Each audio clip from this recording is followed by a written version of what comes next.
Calling all shop owners, calling all shop owners. No, seriously, if you've got your own garage, just watch this real quick and I'm gonna get your opinion on it. So it doesn't matter if you're Christian, non-Christian, doesn't matter to me. I just want your honest opinion on what you think, how I'm running my shop.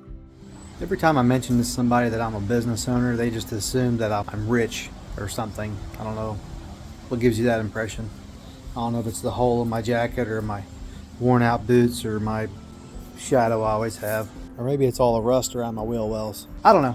But here's the thing, even when people ask me about owning my own business, they're like, oh, you probably make all kinds of money, don't you? Well, here's my problem. And it's not even a problem.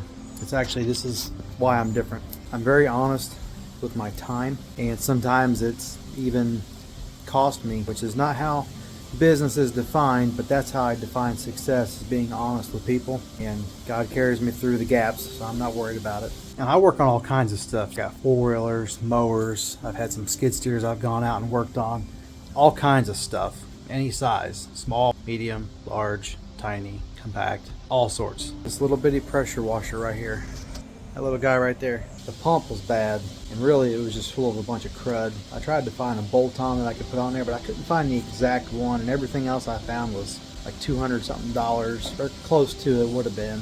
But I had to ultimately tear the pump down. It was just full of crud. So I took it apart and cleaned it for this guy, and he's trying to do a favor for a woman at his church and get this thing fixed for her. You could go out and buy a brand new pressure washer like that one. It's a Honda engine for a Simpson. So that exact one right there is about $379, close to $400. So I only charged him an hour and a half labor, which my labor's $80 an hour for the shop. Like, oh, that's high. Here's the thing, I don't pad my hours. I don't make up hours. I don't fudge the numbers. If something actually takes me longer to do than what I know it should really take, I only charge you for what I know it should take. So it's almost kind of like I flat rate myself.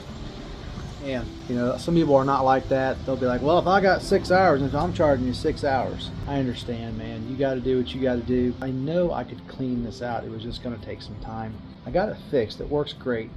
Realistically, I probably have about 4 to 5 hours of my hands on this, but I didn't feel comfortable even attempting to charge this guy that much because, number one, I don't want to lose the job. Some folks are like, well, if it's not making money, you need to find a different job. I understand, but this goes for the small fish, big fish. So even something like this, it may have cost me a little bit initially, but I've earned a customer. Even if it's the only thing he brings me, you know, it's whatever. It's still, I get a chance to be able to bless him and get this done for him for a reasonable price. Or he's going to tell folks about me, word of mouth, recommend me to other people, and I'll be able to get more business out of that. And that's how it's happened a lot.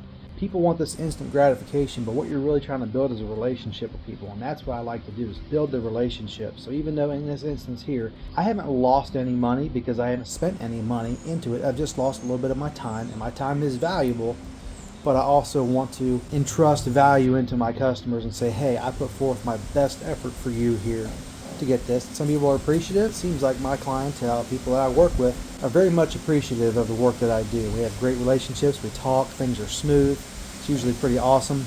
That's just my way of doing business, and if you don't define that as success, then we're just different, and that's fine. But everything I've got here has been from word of mouth, from people that have learned about me through contacts of other people.